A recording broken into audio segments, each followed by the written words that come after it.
I'm, I'm pleasure to have you on, Kirk. Tell us a little bit about yourself. It's like a first date. Yeah. Well, I'm currently associate general manager of a arena football team in the state of Texas. Previous to this, I served with the Minnesota Vikings as an NFL coach and intern in 2010. And before that, I served with the Mississippi Mudcats, which is a different arena football team in the state of Mississippi. I've coached running backs in the state of Mississippi at a junior college. And pretty much just a young college professional coach, earning my way up the ladder. You know, you always have to pay your dues before you get to the hot spot, but you're probably a young guy, and you're doing, it sounds like you're moving up the ladder. The arena football is not that bad of a sport to put out there. A good friend of ours is on the show, of Danny White, who was the head coach down there, won a couple championships down there. Ron Jaworski, he's a friend of the show, not a good friend, but a friend of the show, he's the president of Maxwell Club.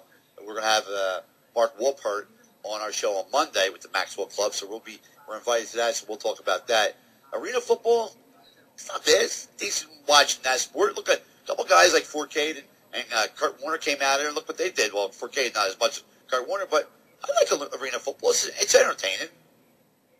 Definitely. I mean, any guy that you can that you've seen in college, you know, maybe a favorite player that you had in college that you kind of wondered what happened to him if you didn't see him in the NFL, chances are they're playing arena football or in Canada. So it's very competitive. It's definitely a fan-friendly game. It's an up-close and personal game. And the game is, you know, the players actually cater to the fans, hang around after the field. You know, they're very personable. Walk up to them, get autographs. So it's definitely a addicting game for the fans.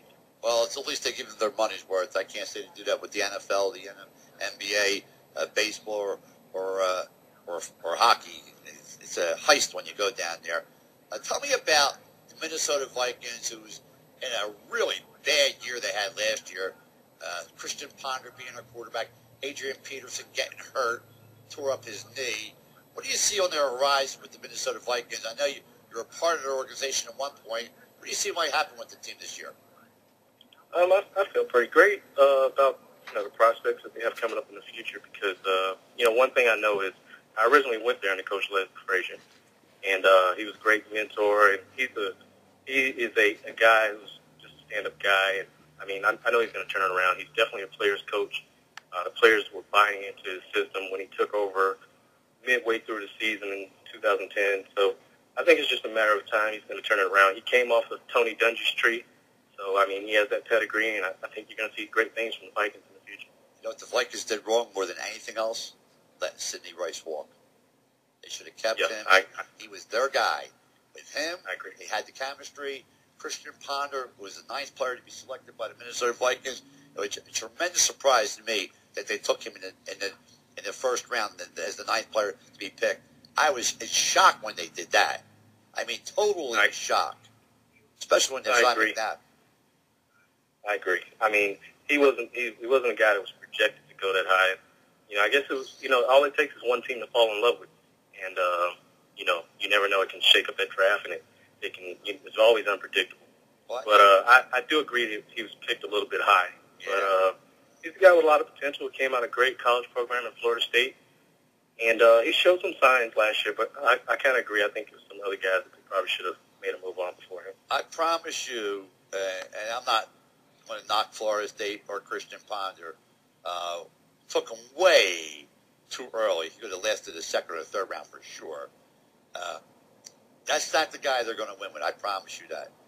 He's going to get injured. He was always injury prone in Florida State. He's going to be injured. They have Percy Harvin. If they just would have kept Sidney Rice, Adrian Peterson when he wasn't hurt, Percy Harvin as Sidney Rice, pretty good players right there. It's a nice little offensive machine they got going out there. And they just they just walked away from it like, oh, you can't help that Peterson got hurt. And Harvin has those nasty headaches. But they let Sidney Rice walk away.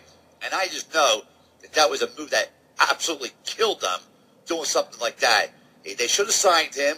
And if they got themselves a quarterback like a Christian Ponder, he's young Sidney Rice, they could have worked something with the chemistry with those two guys and maybe had something really special if they had Sidney Rice on the team. Now, if they don't have him on the team, it's a whole different ballgame. But they won 2 games last year?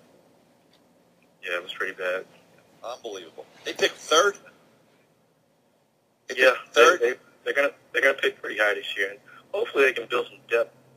Possibly behind Ponder, or bring in somebody that can compete with Ponder and kind of push him, or maybe just another young prospect that can be that guy for them in the future. So I definitely think they're probably going to go quarterback at some point. They won't do that in the first round, though. They'll never do that in the first round.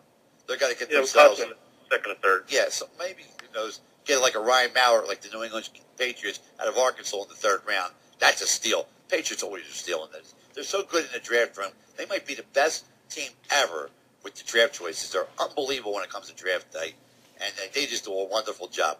I see the Minnesota Vikings with Christian Ponder not too far in the future of having some dog days in Minnesota.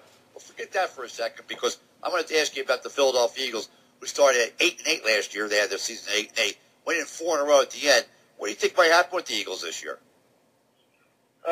The Eagles, they're just so unpredictable. I mean, they have all the talent in the world. I mean, of course, the whole dream team thing was pumped up. But, I don't know, Andy Reid, I mean, that's a guy that got a proven resume. I love him as a coach, and I think he's going to continue to do great things there. He's probably the greatest coach in the history of that franchise. But I think it's a matter of staying healthy. I think they need to definitely add some depth on that offensive line. That was kind of suspect last year. And I think if they can kind of put a few pieces together and have a really good draft, then I can't see with all that talent, them not gelling. Maybe they needed a year to gel. And, I think the Eagles are going to do good things. I can definitely see them as a playoff team easily. Let me just say this. I don't know why everybody says this, and I'm not knocking the guy, but I just going to tell it like it is, non-sugar-coated. Andy Reid, everyone fell in love with this guy. In my personal opinion, I think he stinks.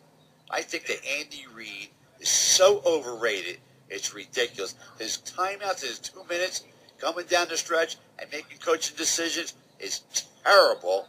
He went to 5 championship games, only won 1. Goes to the Super Bowl, onside a kick with 1:48 to go and 2 timeouts in his pocket, when he could have just kicked it long and not put McNabb at the 8-yard line with 26 seconds to go. And everybody just keeps on saying, Andy Reid's great. I love him. He's the greatest coach Philadelphia ever had. Well, let's put it this way. You really think that Andy Reid's better coach than Dick Vermeil? That's something to think about. But I think from a win standpoint and a track record standpoint, I mean, you got to make the argument. Vermeil won a Super Bowl at least. At least he won a Super Bowl with a guy coming from the Arena League. Now you're going to give Andy Reid Michael Vick. You're going to give Shady McCoy, Deshaun Jackson, Jeremy Maclin, Brent Selleck. You have Samuel Peters, an all-star, all-pro. That's a pretty nice little package they got right there, don't you think?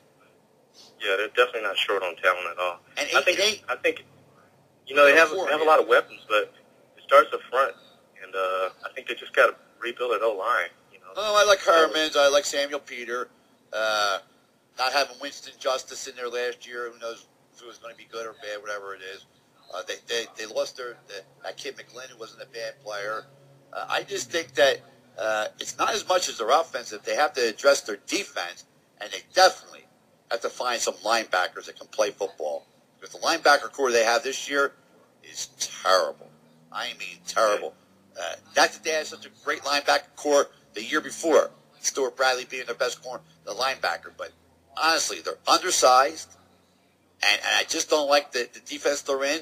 They go ahead and get that kid Cromartie, Sante Samuel, and Oshimwa, and then all of a sudden Nate Allen comes, and then they rely on Kirk Coleman because he has one game this kid had where he had 3 interceptions, had a total of 4 for the year, and he kept on putting him in there as safety. They had Jared Page down there, who they cut, and he was a starter. They let that kid Michael go. They should have kept him. I mean, they just had some bad decisions on defense. And then they take a guy like Juan Castillo from an offensive line and make him your defensive coordinator. I think they have some poor judgment in their coaching, their selections, and what they have on their defense. It's far to be desired. Okay, you got Trent Cole on one side, and Jason Babin was a great find for them. He was there before anyway. So that's a good deal. Patterson in the middle, Dixon one time, who's in the middle also. They let Bunkley go, who had a great year for Denver. They let Dawkins go as an all-pro year again for Denver. I think that they would have kept Brian Dawkins, they probably made the playoffs this year. And you know something? When it comes to the NFL, anybody can win, and the New York Giants just proved it. At 9-7, going on the road for all the games but one, and winning the Super Bowl, beating up on New England, just shows you that it doesn't matter what your record is during the season. When you get into the playoffs, everyone's 0-0. Anybody can win, and look what happened this year. Last 4 years, the Giants won it twice. And with the coach ready to be fired. Some of the key guys that you mentioned that they lost, like Bunkley. I mean, you got to think when it comes to that salary cap. You know, you gotta make decisions on where you're going to use it at. And that was a decision that was made where they chose to pick up all these high-profile free agents and probably hurt them, you know, a little bit up front in that box, the D-line. And that was Will we lose him? Chris, are you still there? No, we lost him. That's all right.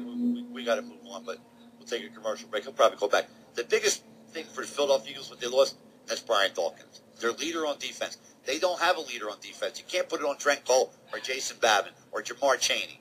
You cannot do that. Asante Samuel is the most, he's the all-pro there, along with Babin and Cole.